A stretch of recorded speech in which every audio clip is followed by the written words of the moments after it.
നമസ്കാരം, എല്ലാവർക്കും ഒരിക്കൽ കൂടി സ്വാഗതം. ജീവിതത്തിലെ പ്രശ്നങ്ങളില്ലാത്ത ആരും തന്നെ ഉണ്ടാവില്ല. ഈ പ്രശ്നങ്ങൾ വരുമ്പോൾ അതിനെ സോൾവ് ചെയ്യാനായിട്ടുള്ള കാര്യങ്ങൾ പ്രശസ്ത ശാസ്ത്രജ്ഞരായിട്ടുള്ള ആൽബർട്ട് ഐൻസ്റ്റീനും നിക്കോളാസ് ടെസ്ലയും പറഞ്ഞു തരുന്നുണ്ട്. അപ്പോൾ നിങ്ങൾക്ക് അറിയാൻ ആഗ്രഹം ഉണ്ടാവും എന്താണെന്ന്. ആൽബർട്ട് ഐൻസ്റ്റീൻ പറഞ്ഞത് ഇത്രയേ ഉള്ളൂ: ഏത് ചിന്തകൾ ഉപയോഗിച്ചിട്ടാണോ പ്രശ്നം ഉണ്ടായിട്ടുള്ളത്, ആ സെയിം തിങ്കിങ് ഉപയോഗിച്ചിട്ട് നമുക്ക് ആ പ്രശ്നത്തെ പരിഹരിക്കാൻ സാധിക്കില്ല.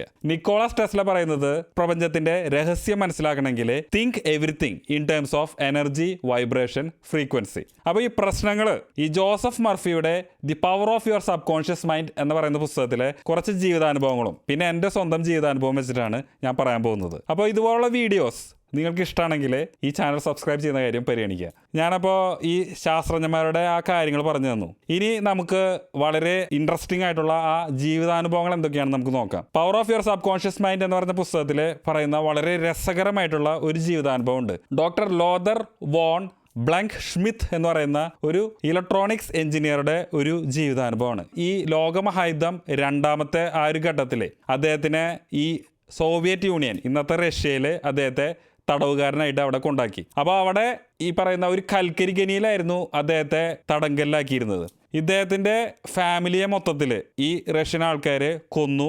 അങ്ങനെ വളരെ വലിയ ഒരു ദുരന്തത്തിൽ കൂടെയാണ് അദ്ദേഹം പോയിക്കൊണ്ടിരുന്നത്. അദ്ദേഹത്തിന് ഇവിടെ നിന്ന് എങ്ങനെയെങ്കിലും രക്ഷപ്പെടണം എന്നൊരു ആഗ്രഹമായിരുന്നു. അവിടുത്തെ ഡെയിലി റൊട്ടീൻ എന്ന് പറയുന്നത് ഈ ഒരു ഹെൽത്ത് ചെക്കപ്പിന് ശേഷം ദിവസവും 300 പൗണ്ട് ഈ കൽക്കരി കൊണ്ടുവരണം. ഇതിൽ ഈ 300 പൗണ്ടിൽ ഏതെങ്കിലും തരത്തിൽ അത് കുറഞ്ഞു പോയി കഴിഞ്ഞാൽ പിന്നെ ആ വ്യക്തിക്ക് കുറച്ച് ദിവസങ്ങളായിട്ട് ഭക്ഷണം കൊടുക്കില്ല. അങ്ങനെ ഭക്ഷണം കിട്ടാതെ അയാൾ അവിടെ സെമിത്തേരിയിൽ അയാളെ കുഴിച്ചിടും മരിച്ചിട്ട്. ഇതായിരുന്നു അവിടുത്തെ അവസ്ഥ. അപ്പോൾ ഇദ്ദേഹത്തെ സംബന്ധിച്ചിടത്തോളം ഈ രക്ഷപ്പെടുന്നതിന് വേണ്ടി അദ്ദേഹം ചിന്തിച്ചിരുന്ന ഇതാണ്: അതായത് എനിക്ക് ഇവിടെ നിന്ന് രക്ഷപ്പെട്ട് യുണൈറ്റഡ് സ്റ്റേറ്റ്സ് ഓഫ് അമേരിക്കയിലേക്ക് പോകണം. അവിടെ ലോസ് ആഞ്ചൽസ് എന്ന് പറയുന്നൊരു സ്ഥലത്ത് അവിടെ വിൽഷെയർ ബുലവാർഡ് എന്ന് പറഞ്ഞൊരു സ്ഥലമുണ്ട്. അപ്പോൾ അവിടെയൊക്കെ ഒന്ന് പോയി കറങ്ങി നടക്കുക. അവിടുത്തെ കുറേ ബുലവാർഡ്സ് അവിടെയൊക്കെ അദ്ദേഹത്തിൻ്റെ ഗേൾ ഫ്രണ്ടിൻ്റെ കൂടെ നടന്ന് കാണുക, അവിടുത്തെ ബസ്സുകളിലൊക്കെ കയറി ആ സ്ഥലം സന്ദർശിക്കുക. ഇതായിരുന്നു അദ്ദേഹത്തിൻ്റെ ഉള്ളിലുള്ളൊരു ആഗ്രഹം. അപ്പോൾ ഇദ്ദേഹം സ്ഥിരമായിട്ട് ചെയ്യാറുള്ള ഒരു കാര്യം എന്ന് പറയുന്നത് ഉറങ്ങാൻ പോകുന്നതിന് മുമ്പായിട്ട് ഇങ്ങനെ അദ്ദേഹത്തിൻ്റെ ചിന്താരീതി മാറ്റാണ്. ഒരു ദിവസം വളരെ സർപ്രൈസിങ് ആയിട്ടൊരു കാര്യം നടന്നു. അതായത് ഡെയിലി ഇവരെ കാലത്ത് എണീറ്റ് കഴിഞ്ഞ് കഴിഞ്ഞാൽ ഇവരെ വരിയായിട്ട് നിർത്തിയിട്ട് അവിടുത്തെ ആ ഒരു മെയിൻ കാവൽക്കാരൻ ഇവരുടെ എണ്ണം ഇങ്ങനെ കൗണ്ട് ചെയ്യും. 1 2 3 അങ്ങനെ കൗണ്ട് ചെയ്ത് ഇവരുടെ എണ്ണം തിട്ടപ്പെടുത്തിയതിന് ശേഷം ഇവരെ ഈ കൽക്കരി കുഴിക്കുന്നതിനായിട്ട് ഇവരെ കൊണ്ടുപോകും.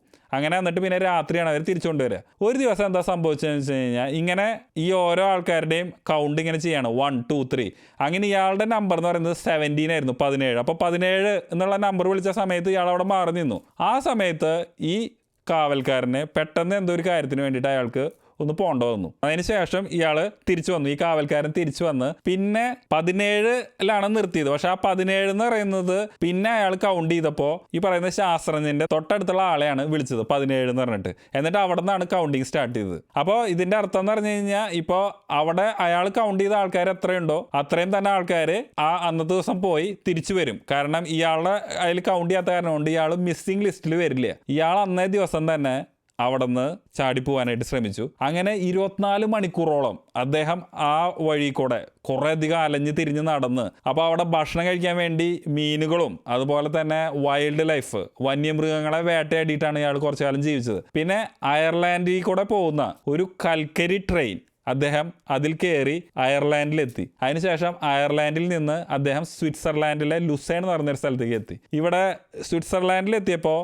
അവിടുത്തെ പാലസ് എന്ന് പറയുന്ന ഒരു ഹോട്ടലിൽ വെച്ച് അദ്ദേഹം ഒരു കപ്പിൾസിനെ പരിചയപ്പെട്ടു. അപ്പോൾ ഈ കപ്പിൾസ് എന്ന് പറയുന്നത് യുണൈറ്റഡ് സ്റ്റേറ്റ്സ് ഓഫ് അമേരിക്കയിൽ നിന്നുള്ളവരായിരുന്നു. അപ്പോൾ അവർക്ക് അവരുടെ നാട്ടിലേക്ക് പോകുമ്പോൾ അവരുടെ അതിഥിയായിട്ട് നിങ്ങൾക്ക് വരാൻ ആഗ്രഹമുണ്ടോ എന്ന് ഈ ഒരു ശാസ്ത്രജ്ഞനോട് ചോദിച്ചു. ഇയാൾ വളരെ സന്തോഷപൂർവ്വം അത് സ്വീകരിക്കുകയും അങ്ങനെ അയാൾ USA പോയി. അങ്ങനെ ലോസ് ആഞ്ചൽസിൽ അവരുടെ വീട്ടിലെത്തിയപ്പോൾ അവരുടെ ഡ്രൈവർ ഈ സ്ഥലം കാണിക്കാൻ വേണ്ടിയിട്ട് കൊണ്ടുപോയിട്ടുള്ള ആദ്യത്തെ സ്ഥലം ഏതാണെന്നറിയോ? ഈ പറഞ്ഞ വിൽഷെയർ ബുലവാർഡ്.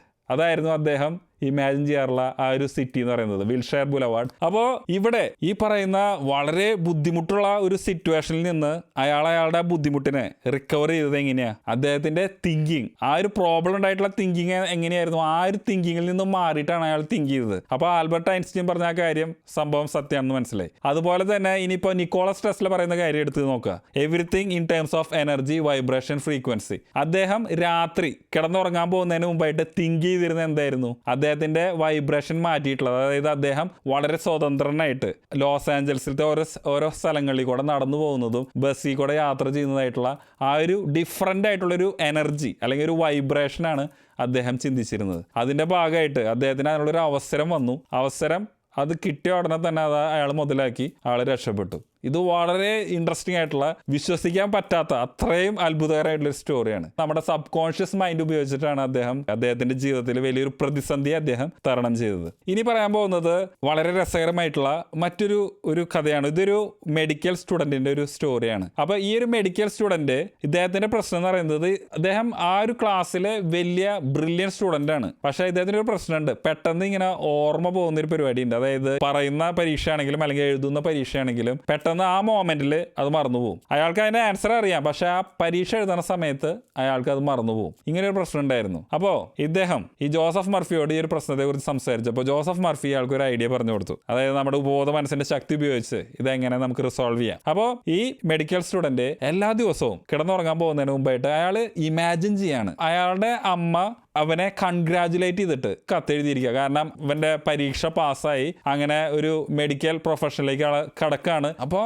ആ ഒരു സന്തോഷം, ആ ഒരു എക്സാം പാസ്സാവുമ്പോൾ അതുണ്ടായിട്ടുള്ള ഒരു സന്തോഷം, പിന്നെ അമ്മയുടെ ആ ലെറ്റർ വായിക്കുമ്പോൾ കിട്ടുന്ന ആ ഒരു വലിയൊരു സന്തോഷം, ഇതാണ് ഇദ്ദേഹം ഇമാജിൻ ചെയ്ത് കിടക്കാറുള്ളത്. അപ്പോൾ ഈ സബ് കോൺഷ്യസ് മൈൻഡിൻ്റെ ഒരു പ്രത്യേകത എന്താണെന്ന് വെച്ച് കഴിഞ്ഞാൽ, നമ്മുടെ വികാരം, നമ്മുടെ ഇമോഷൻ എന്താണോ അതിൻ്റെ റെസ്പോൺസ് ഈ സബ് കോൺഷ്യസ് മൈൻഡ് റെക്കോർഡ് ചെയ്യും. അതിനനുസരിച്ച് സബ് കോൺഷ്യസ് മൈൻഡ് റെസ്പോണ്ട് ചെയ്യാൻ തുടങ്ങും, അല്ലെങ്കിൽ റിയാക്ട് ചെയ്യാൻ തുടങ്ങും. അപ്പോൾ നമ്മുടെ ഇമോഷൻ എന്ന് പറയുന്നത് വളരെ സന്തോഷമാണെങ്കിൽ സബ് കോൺഷ്യസ് മൈൻഡ് അതിനനുസരിച്ച് റിയാക്ട് ചെയ്യും. അദ്ദേഹത്തിൻ്റെ പ്രശ്നം എന്ന് പറയുന്നത് ഇങ്ങനെ താൽക്കാലികമായിട്ട് ഈ മറന്നു പോകുന്ന ഒരു പ്രശ്നമായിരുന്നു. അത് ഈ പേടി വരുന്ന കാരണം കൊണ്ടാണ്. ആ ഒരു തിങ്കിങ്ങിൽ നിന്ന് അദ്ദേഹം ഈ പ്രശ്നത്തെ സോൾവ് ചെയ്യുന്ന തരത്തിലുള്ള ഒരു തിങ്കിങ്, അതായത് അദ്ദേഹത്തിന് ആ പരീക്ഷ പാസ്സാവും അദ്ദേഹത്തിന് കിട്ടിയ ഒരു സന്തോഷം, അദ്ദേഹത്തിന്റെ അമ്മ അദ്ദേഹത്തെ കൺഗ്രാജുലേറ്റ് ചെയ്യുമ്പോൾ കിട്ടുന്ന ഒരു സന്തോഷം, അങ്ങനത്തെ ആ ഒരു ഡിഫറെന്റ് വൈബ്രേഷൻ അല്ലെങ്കിൽ ഫ്രീക്വൻസിയിലേക്ക് അദ്ദേഹം ട്യൂൺ ചെയ്ത് തുടങ്ങി. എപ്പോഴാണ് അദ്ദേഹം ചിന്തിക്കാറുള്ളത് ഉറങ്ങുന്നതിന് മുമ്പായിട്ട്. അങ്ങനെ സ്ഥിരമായി ചെയ്ത് തുടങ്ങിയതിന് ശേഷം വളരെ നല്ല മാർക്കോടുകൂടി അദ്ദേഹം പാസ്സായി. അങ്ങനെ നല്ലൊരു മെഡിക്കൽ പ്രൊഫഷനിലേക്ക് അദ്ദേഹം കടക്കുകയും ചെയ്തു.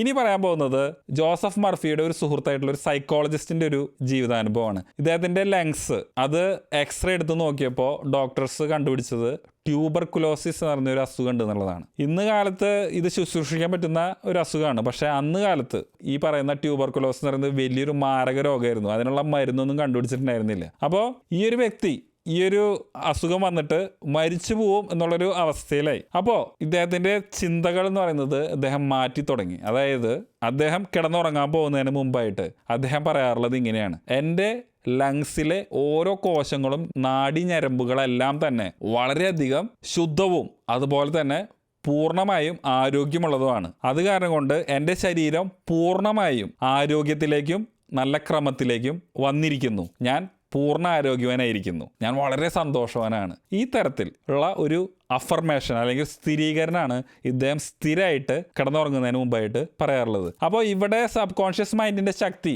ഒരു കൈനറ്റിക് എനർജി ആയിട്ടാണ് പ്രവർത്തിക്കുന്നതെന്നാണ് ജോസഫ് മർഫി പറയുന്നത്. അതായത് കിടന്നുറങ്ങുന്നതിന് മുമ്പായിട്ട് എൻ്റെ ചിന്തയിലേക്ക് ഞാനിങ്ങനെ എൻ്റെ ആരോഗ്യം മെച്ചപ്പെടുകയാണ്, എൻ്റെ ആരോഗ്യം പൂർണ്ണമായി വർദ്ധിച്ചുകൊണ്ടിരിക്കുകയാണെന്നുള്ള ഒരു ഇൻസ്ട്രക്ഷൻ കൊടുക്കുമ്പോൾ ഒരു കൈനറ്റിക് എനർജി പോലെ നമ്മൾ ഉറങ്ങുമ്പോൾ നമ്മുടെ ശരീരത്തിൽ മൊത്തത്തിൽ ഈ ഒരു സബ് കോൺഷ്യസ് മൈൻഡ് അതിനുവേണ്ടി പ്രവർത്തിക്കുമെന്നാണ് ജോസഫ് മർഫി പറയുന്നത്. അപ്പോൾ ഇവിടെ ശ്രദ്ധിക്കേണ്ടതായിട്ടുള്ളൊരു പ്രധാനപ്പെട്ട ഒരു കാര്യമുണ്ട്. ഈ അസുഖങ്ങളൊക്കെ വരുമ്പോൾ സമയത്ത് എൻ്റെ ഈ അസുഖം ഇപ്പോൾ എൻ്റെ മാറിക്കൊണ്ടിരിക്കുകയാണ് അങ്ങനെയല്ല പറയുന്നത്. എൻ്റെ അസുഖം എന്ന് പറയുമ്പോൾ ഞാൻ ആ ഒരു അസുഖമായിട്ട് ബന്ധപ്പെട്ട് നിൽക്കുന്നുണ്ട്. അപ്പോൾ അങ്ങനെ പറയാനായിട്ട് ഒരിക്കലും പാടില്ല. അതിന് പകരം എൻ്റെ ആരോഗ്യം പൂർണ്ണമായും വർദ്ധിച്ചുകൊണ്ടിരിക്കുന്നു, എൻ്റെ ശരീരത്തിലെ എല്ലാ സെല്ലുകളും പൂർവാധികം ശക്തിയോട് കൂടി നന്നായി പ്രവർത്തിക്കുന്നു. അങ്ങനെ പറയുമ്പോൾ അസുഖത്തിന് അതിലേക്ക് അസോസിയേറ്റ് ചെയ്യണില്ല, ശരീരം പൂർണ്ണമായിട്ടും ആരോഗ്യമുള്ളതായിട്ടാണ് പറയുന്നത്. ഇത് വളരെയധികം ശ്രദ്ധിക്കേണ്ട ഒരു കാര്യമാണ്. അപ്പോൾ നമ്മൾ മൈൻഡിലേക്ക് അഫേം ചെയ്യുമ്പോൾ നെഗറ്റീവായിട്ടുള്ളൊരു കാര്യം അതിലേക്ക് വെക്കാതെ എല്ലാം പോസിറ്റീവായിട്ടുള്ള രീതിയിൽ വെക്കുകയാണെങ്കിൽ അത് കുറേ കൂടി ഇഫക്റ്റീവായിട്ട് വർക്ക് ചെയ്യും. ഇവിടെയും അയാളുടെ തിങ്കിങ് അസുഖമുള്ള തിങ്കിങ്ങിൽ നിന്ന് അസുഖമില്ലാത്ത ആ ഒരു തിങ്കിങ് അല്ലെങ്കിൽ ആരോഗ്യം പൂർണ്ണമായും വീണ്ടെടുക്കുന്ന ഒരു തിങ്കിങ്ങിലേക്ക് അദ്ദേഹം മാറി. നിക്കോളസ് ടെസ്ലയുടെ ഭാഷയിൽ പറയുകയാണെങ്കിൽ അദ്ദേഹത്തിൻ്റെ എനർജി വൈബ്രേഷൻ ഫ്രീക്വൻസി എന്ന് പറയുന്നത് അസുഖം മാറിയിട്ടുള്ള വളരെ ആരോഗ്യവാനായിട്ടുള്ള ഒരാളുടെ ആ ഒരു വൈബ്രേഷനിലേക്ക് അദ്ദേഹം ട്യൂൺ ചെയ്തു. അപ്പോഴാണ് ആ മാജിക്ക് അവിടെ സംഭവിച്ചത്. ഇനി എൻ്റെ ജീവിതത്തിൽ നിന്നുള്ള വളരെ ഇൻട്രസ്റ്റിംഗ് ആയിട്ടുള്ള ഒരു കഥ കൂടി ഞാനിപ്പോൾ പറയാം. ഞാനൊരു IT കമ്പനിയിൽ വർക്ക് ചെയ്തിട്ടുള്ള എൻ്റെ ഒരു അനുഭവമാണ് ഞാൻ പറയണത്. ഞാൻ ഒരു കമ്പനിയിൽ ജോയിൻ ചെയ്തു. എനിക്കൊരു മാനേജർ ഉണ്ടായിരുന്നു. ആ മാനേജർ എന്ന് പറയുന്നത് US വർക്ക് ചെയ്യുന്ന ഒരു മാനേജറാണ്. ഞാനിവിടെ വർക്ക് ചെയ്യുന്നത് കാനഡയിലും. ഈ മാനേജർക്ക് ഞാൻ റിപ്പോർട്ട് ചെയ്തു. പിന്നെ 2 ദിവസത്തിനുള്ളിൽ അറിഞ്ഞു എൻ്റെ കാനഡയിൽ എനിക്ക് വേറൊരു മാനേജർ ഉണ്ട്. അപ്പോൾ ഞാൻ റിപ്പോർട്ട് ചെയ്യുന്നത് 2 മാനേജർക്കാണ്. ഓക്കെ, 2 മാനേജർക്ക് റിപ്പോർട്ട് ചെയ്യുന്നത് കുഴപ്പമില്ല. പക്ഷേ ഇവിടെ ഒരു പ്രശ്നമുണ്ട്. ഈ 2 മാനേജേഴ്സിൻ്റെ ഇടയിൽ പല കോൺഫ്ലിക്ട്സ് ഉണ്ട്. അതായത് ഒരു മാനേജർ എന്നോട് പറയും ഇന്ന കാര്യങ്ങൾ ചെയ്യാൻ, മറ്റേ മാനേജർ പറയും അങ്ങനെയല്ല ചെയ്യേണ്ടത്, ഇങ്ങനെയാണ് ചെയ്യേണ്ടത്. അങ്ങനെ പരസ്പര വൈരുദ്ധ്യത്തിലാണ് ഇവർ രണ്ടുപേരും പ്രവർത്തിച്ചിരുന്നത്. ഇവർ രണ്ടുപേരെയും ഒരേ ലൈനിലേക്ക് കൊണ്ടുവരാനായിട്ട് വലിയ ബുദ്ധിമുട്ടായിരുന്നു. കൂടാതെ ടീമിലെ വേറെ കുറെ അംഗങ്ങൾ എന്ന് പറയുന്നതും ഈ പറയുന്ന തരത്തിലുള്ള വളരെ ടോക്സിക് ആയിട്ടുള്ള ഒരു രീതി, അതായത് ഭയങ്കര ബുദ്ധിമുട്ടായിട്ടുള്ള ഒരു സിറ്റുവേഷൻ ആയിട്ട് എനിക്ക് ഫീൽ ചെയ്തു. ആ കമ്പനിയിൽ ജോയിൻ ചെയ്ത് കുറച്ച് ദിവസങ്ങൾക്കുള്ളിൽ തന്നെ എനിക്ക് പെട്ടെന്ന് ഈ കമ്പനി മാറണം എന്നുള്ളൊരു ആഗ്രഹം ഉണ്ടായിരുന്നു. പക്ഷേ അന്ന് കാലത്ത് എൻ്റെ ചിന്താരീതി കുറച്ച് ഡിഫറെൻ്റ് ആയിരുന്നു. അതായത് ഞാൻ എല്ലാ ദിവസവും വീട്ടിലെത്തി കഴിഞ്ഞ് കഴിഞ്ഞാൽ ഇവരെ കുറിച്ച് പ്രാകലാണ് എൻ്റെ പരിപാടി. എൻ്റെ ഭാര്യയോടും പറയും. അങ്ങനെ മൊത്തത്തിൽ ഞാൻ ഈ പ്രശ്നങ്ങളെ കുറിച്ച് മാത്രം സംസാരിക്കുക, എങ്ങനെയെങ്കിലും ഒന്ന് രക്ഷപ്പെടണം. അങ്ങനെ ഞാൻ പല ഇൻ്റർവ്യൂസ് അറ്റൻഡ് ചെയ്തു, എങ്ങനെയെങ്കിലും ഒന്ന് രക്ഷപ്പെടാൻ വേണ്ടിയിട്ട്. ആ ഒറ്റ ഇൻ്റർവ്യൂസും ക്ലിയർ ചെയ്തില്ല എന്ന് മാത്രമല്ല, പിന്നെ ഇൻ്റർവ്യൂസ് വരുന്ന ആ ഒരു ഫ്രീക്വൻസി കുറയും ചെയ്തു. പിന്നെ ഞാൻ കുറച്ചും കൂടിയും ഒന്ന് ഡിഫറൻ്റായി ചിന്തിക്കാൻ തുടങ്ങി. ഞാൻ ഇവർക്ക് കുറച്ചൊക്കെ മാപ്പ് കൊടുക്കാൻ, അതായത് എൻ്റെ ആഗ്രഹം എന്ന് പറയുന്നത് എങ്ങനെയെങ്കിലും ആ കമ്പനി മാറണം എന്നുള്ളത് തന്നെയാണ്. പക്ഷേ ഇവരോടുള്ള എൻ്റെ അപ്രോച്ച് ഞാൻ മാറ്റി, കുറേ കൂടി പോസിറ്റീവായി. അവർ പറയുന്ന എന്ത് കാര്യവും എനിക്കാവുന്ന രീതിയിൽ ചെയ്യാമെന്നുള്ള ഒരു മൈൻഡ് സെറ്റ് ഞാൻ കൊണ്ടുവരാൻ ശ്രമിച്ചു തുടങ്ങി. അപ്പോൾ അവരോട് പെരുമാറുന്നത് ഞാൻ കുറേ കൂടി പോസിറ്റീവായിരുന്നു. അങ്ങനെ എൻ്റെ ചിന്ത രീതികൾ ഞാൻ മാറ്റി കുറേ കൂടി പോസിറ്റീവായി നിന്നു. പിന്നെ എനിക്കൊരു ഇൻ്റർവ്യൂ വന്നു. ആ ഇൻ്റർവ്യൂ ഞാൻ നല്ല രീതിയിൽ അറ്റൻഡ് ചെയ്തു. ഞാൻ പെട്ടെന്ന് തന്നെ അവിടെ പേപ്പർ ഇട്ട് വേറെ കമ്പനിയിൽ ഞാൻ ജോയിൻ ചെയ്തു. അപ്പോൾ ഈ വീഡിയോ കാണുന്ന നിങ്ങൾക്ക് എല്ലാവർക്കും എന്തെങ്കിലും തരത്തിലുള്ള പ്രതിസന്ധികൾ ഉണ്ടാകുമ്പോൾ നിങ്ങളുടെ ഇൻറ്റൻഷൻ വളരെ നല്ലതാണെങ്കിൽ ആ പ്രശ്നമുണ്ടാകുന്നതിന് ഇടവരുത്തിയ ചിന്ത എന്തായിരുന്നു, അതിൽ നിന്നും മാറി നമ്മുടെ ആഗ്രഹങ്ങൾ നമുക്ക് അത് നേടുന്നതിന് വേണ്ടിയിട്ടുള്ള രീതിയിലുള്ള ഒരു എനർജി, അതുപോലെ തന്നെ വൈബ്രേഷൻ, അതുപോലെ തന്നെ ഫ്രീക്വൻസി ട്യൂൺ ചെയ്യാൻ സാധിക്കട്ടെ എന്ന് ഞാൻ ആശംസിക്കുന്നു. അപ്പോൾ ഇതുപോലെ ഉപകരിക്കുന്ന കുറേ നല്ല വീഡിയോസായിട്ട് ഞാൻ വീണ്ടും വരുന്നതായിരിക്കും. അതുവരെ നിങ്ങൾക്ക് എല്ലാവർക്കും എൻ്റെ നന്ദി, നമസ്കാരം. Have A nice day.